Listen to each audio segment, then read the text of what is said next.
अब देखते हैं एक्सरसाइज 11.2। दिया गया है कि प्रश्न 1 से 6 तक प्रत्येक में नाभि के निर्देशांक, परवलय का अक्ष, नेता का समीकरण और नाभि लंब जीवा की लंबाई ज्ञात कीजिए।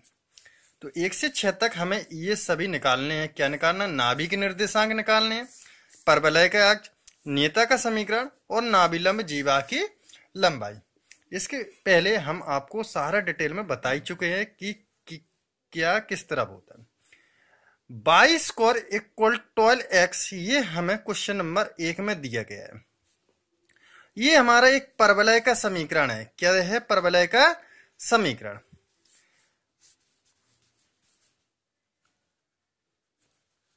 दिए गए समीकरण, क्या दिया गया? दिया गया समीकरण बाई स्क्वायर इक्वल 12x, और हमारा समीकरण क्या होता है? बाई स्क्वायर इक्वल 4ax से हम तुलना करेंगे इसकी। क्या करेंगे? तुलना करने पर समीकरण को, जो परवलय का समीकरण होता है, उससे तुलना करेंगे। तो हमें क्या दिख रहा है कि Y square equal Y square equal लगा है। 12x जो है वो 4a की जगह पे हमें राइट है, तो 4a इक्वल क्या हो जाएगा? 12 हो जाएगा। तब हमारा a इक्वल क्या निकलेगा? 12/4, यानी कि क्या फाइंड होगा? 4 तिया 12, यानी कि a इक्वल हमें 3 निकल के आ गए। अब इसी से हम सब निकालते हैं।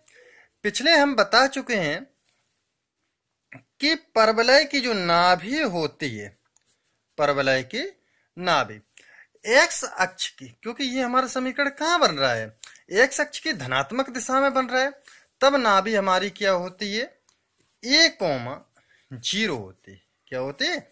a,0। अब a की वैल्यू हमें क्या फाइंड हुई है? 3। तो परवलय की नाभि कितनी आ गई? 3,0। परवलय का अक्ष, अब क्या निकालना है हमें? परवलय का अक्ष निकालना है। तो परवलय का अक्ष, जैसा कि हम डिटेल में आपको पहले बता चुके हैं, क्या होता है? एक्स अक्ष की धनात्मक दिशा में जब भी परवलय बनता है तो परवलय का अक्ष हमारा बाई इक्वल 0 होता है। अब हमें निकालना है परवलय का नेता का समीकरण, नेता का समीकरण, जो कि हमने क्या बताया था? x प्लस ए इक्वल 0 होता है जब x अक्ष की धनात्मक दिशा में बनता है। अब a की अगर वैल्यू रख देंगे तो क्या आ जाएगा? x plus 3 equal 0। अब निकालना है नाभि लंब की जीवा की, सॉरी यहां से इस तरफ कर देते हैं, नाभि लंब की जीवा की लंबाई, लंबाई हमेशा ये 4a होती है, चाहे कोई अक्ष पर बने, चाहे एक्स अक्ष की धनात्मक दिशा पे बने, चाहे वक्ष अक्ष की धनात्मक दिशा में बने, चाहे ऋणात्मक दिशा में बने, तब ये हमारी 4a ही होती है। ठीक है, 4a की वैल्यू 3 है, तो कितने आ जाएगा? 12 आंसर आएगा। तो देखो यहाँ पर नाभि के निर्देशांक पूछे गए थे, तो नाभि के निर्देशांक 3,0 आ गया। परवलय का अक्ष पूछा था तो बाई इक्वल 0 आ गया। नेता का समीकरण पूछा गया था x प्लस ए, x प्लस 3 इक्वल 0 आ गया। नाभि लंब जीवा की लंबाई पूछी गई थी, जो कि हमारी 12 आ गई है। तो आई होप आपको ये समझ में आया होगा। इसी प्रकार हम क्वेश्चन नंबर 2 देखते हैं, बाई इक्वल -8x। अब ये कहां पर है? एक्स अक्ष की ऋणात्मक दिशा की ओर। कहां पर है? एक्स अक्ष की ऋणात्मक दिशा की ओर पर। तब हम इसका क्या करेंगे? फिर से दिया गया समीकरण की तुलना किससे करेंगे? बाई स्क्वायर इक्वल 4ax से करने पर। ये बाई स्क्वायर इक्वल 4ax को क्या होता है? परवलय का समीकरण होता है कि नहीं होता? तो जब इसकी करेंगे तो ये -8 किसकी जगह पे आ रहा है? 4a की जगह। तो 4a इक्वल -8, तो a इक्वल कितना हो जाएगा -8/4। 4 2 जा 8, a माइनस कितना आ गया, a इक्वल -2 आ गया। ठीक, अब हमें क्या, जब a की वैल्यू आ जाती है तो सबसे पहले हम निकाल लेते हैं नाभि, जो कि हमारा नाभि क्या आएगा, a,0 होता है, a की वैल्यू -2,0। ठीक, इससे हम नीता का समीकरण निकाल लेंगे। नीता का समीकरण क्या होता है, x प्लस a इक्वल 0। तो a की जगह पे -2 रखेंगे तो कितना हो जाएगा, x -2 इक्वल 0। नीता का समीकरण हो गया। अब नाभि लंब की लंबाई तो कितनी होती है, हमने बताया हमेशा 4a होती है, तो 4 इंटू -2 तो कितना हो जाएगा, -8 हो जाएगा। तो क्या क्या पूछा गया था यहाँ पर, नाभि की निर्देशांक, परवलय का अक्ष, नेता का समीकरण, नाभि लंबी की। तो अब हमारे सभी आ गए। यहाँ पर परवलय का अक्ष बचा है, यहाँ पर सॉरी भूल गए, परवलय का अक्ष। परवलय का अक्ष क्या होगा, ये कहां पर है हमारा, एक्स अक्ष पे है कि नहीं, तो लिख देंगे हम एक्स अक्ष, या y इक्वल 0। y इक्वल 0 से क्या होता है, एक्स अक्ष पे होता कि नहीं होता। ठीक है, ऊपर हमने लिख के दिखाया था। अब इसी प्रकार हम क्वेश्चन नंबर इसका तीसरा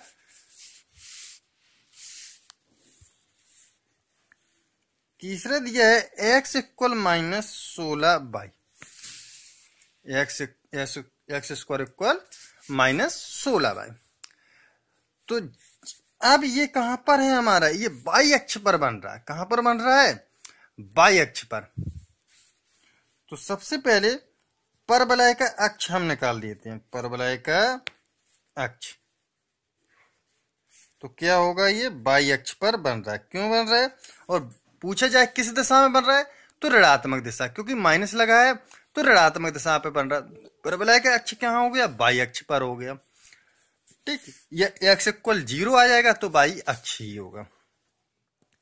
अब जब हम इसकी तुलना किससे करेंगे, परवलय के समीकरण क्या होता है, एक्स स्क्वायर इक्वल 4a से इसकी हम तुलना करेंगे, से तुलना करने पर जब हम इसकी तुलना करेंगे तो 4a की जगह पे कितना आ जाएगा, -16। वही चीज है सभी में। तो a इक्वल -16/4, चर्चको a -4, a इक्वल कितना आ गया, -4। तो अब हमारी जो परवलय की नाभि होगी या नाभि के निर्देशांक, एक ही चीज है चाहे कुछ भी। तो अब कहां बन रहा है, ये हमारा y अक्ष पर बन रहा है। तब ये परवलय की नाभि क्या हमने बताई थी, 0,a। x अक्ष पर बनता है तो a,0 होती है।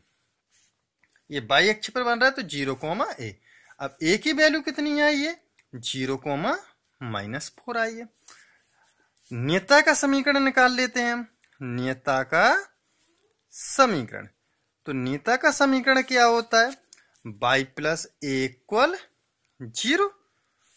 तो y a कितनी दी गई है, -4 इक्वल 0। अब नाभि लंब की लंबाई पूछी गई है, नाभि लंब की लंबाई। नाभि लंब की लंबाई क्या होगी, हमेशा हमने बताई है 4a होती है। 4 - 4 इक्वल कितना हो जाएगा, -60। तो इस प्रकार हमारे ये सभी आ गई। क्वेश्चन नंबर 3 यहां पर हमने कंप्लीट किया। इसी के साथ question number 4, x square equal -9y। तो ये क्वेश्चन जो है हमारा सेम इस जैसा है कि नहीं। इसी के साथ हम क्वेश्चन नंबर 5 लगाते हैं। एक्स स्क्वायर इक्वल 6y, ये दिया गया है question number 5। X square equal 6y। तो यहां पर ये जो है हमारा, जैसा कि ये हमारा -16y था, तो ये भी y अक्ष पे था, ये ऋणात्मक दिशा में था, और ये हमारा धनात्मक दिशा की ओर आ गया। तो ये भी इसी बिल्कुल सेम जैसा है। हम इसकी भी तुलना एक्स स्क्वायर इक्वल 4ay से कर देंगे, तो 4a इक्वल कितना निकल आएगा? 6 निकल आएगा। होगा कि नहीं होगा? तब a की वैल्यू कितनी आ जाएगी? 2/3, नहीं 3/2 आएगी। तो और हम इस सभी में रख देंगे, तो इससे हमारे सारी वैल्यू निकल आएंगे। एक क्वेश्चन नंबर 6 और, क्योंकि 1 से 6 तक के प्रश्न दिए गए थे। Y square equal 10x। ये क्वेश्चन नंबर इसी के फर्स्ट जैसा है। किस जैसा है? क्वेश्चन नंबर फर्स्ट जैसा। ये दोनों हमारे क्वेश्चन नंबर 3 जैसे हैं। तो आई होप आप लगा सकते हैं, माइनस प्लस से कुछ नहीं है। ये दोनों हमारे बाई अक्ष पे स्थित होंगे, ये एक्स अक्ष पे, क्योंकि बाई स्क्वायर दिया गया। आई होप आप लोगों को 1 से 6 समझ में आएंगे। धन्यवाद।